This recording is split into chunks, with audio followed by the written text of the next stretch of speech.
మంచిది. ఇప్పుడు మనము ఈ జనవరి నెల వాగ్దానము యొక్క మెసేజ్ మనం విందాం. ప్రార్థన చేసుకుందాం. స్తోత్ర ప్రభా పరిశుద్ధమైన దేవానికి వందనాలు.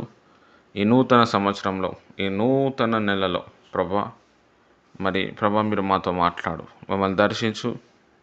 నీ యొక్క వాక్యం ఒక శక్తి మాకు అనుగ్రహించి రాకడలో సిద్ధపరిచి బలపరిచి భద్రపరచమని యేసు నామంలో ప్రార్థిస్తున్నాను తండ్రి, ఆమెన్.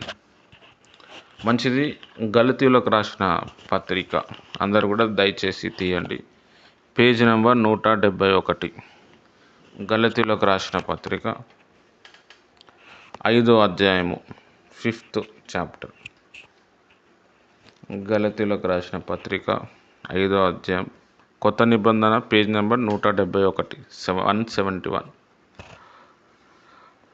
5వ అధ్యాయం 1వ వచనం.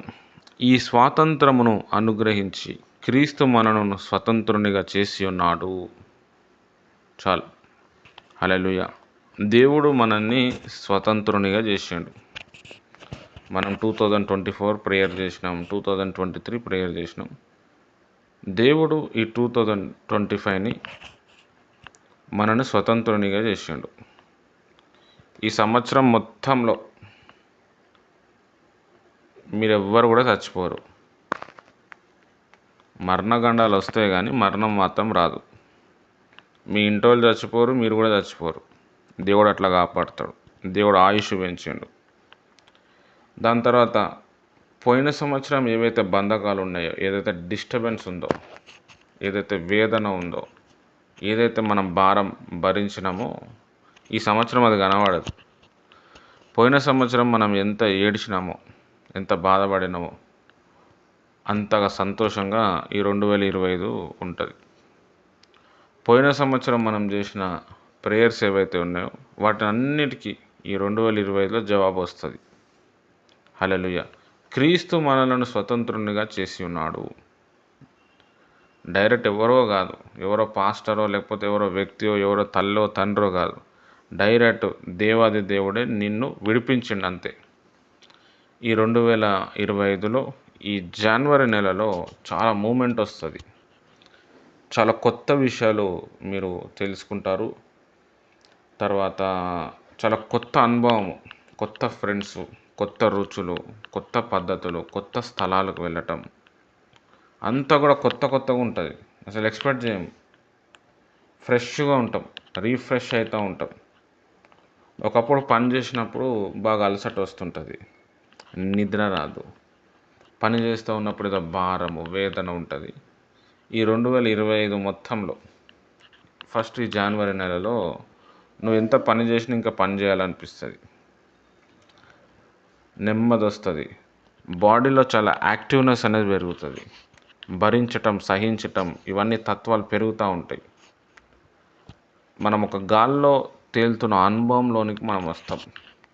మనకి ఏవైతే బంధకాలు ఉన్నాయో ఆ బంధకాలు మనకు కనబడవు. కొన్ని విషయాల్లో మనం పాపంలో పడిపోతుంటాం. అసలు అది చేయబుద్ధి కాదు, ఆ పాపం వైపు వెళ్ళబుద్ధి కాదు. ఎక్కువగా ప్రభు కొరకు జీవించాలి, ప్రభు కోసం ఏదైనా చేయాలి అని చెప్పి ఆ మూమెంట్ అనేది మన లోపల వచ్చేస్తుంది. హల్లెలూయా. దాని తర్వాత కొత్త వ్యక్తులు మనకి పరిచయం అవుతారు.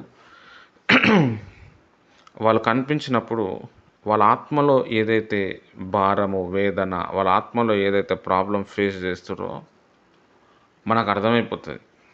మనం చెప్తాం, మీకు ఇట్లాంటి ప్రాబ్లమ్స్ ఉన్నాయి కదా అని. అవును, మీకు ఎట్లా తెలుసు?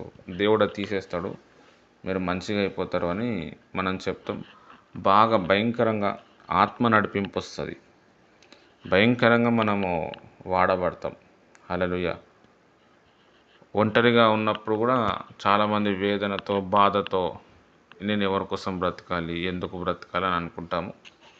కానీ ఏంది అని అంటే ఒంటరితనంలో కూడా మనం చాలా సంతోషం ఉంటాం. బయట నుంచి మనకు చాలా సపోర్ట్ వస్తుంది, డబ్బులు వస్తాయి, ఆదరణ వస్తుంది. మన కోసం కొంతమంది పబ్లిక్ నిలబడతారు. హల్లెలూయా. చాలా ప్రాముఖ్యమైన విషయం.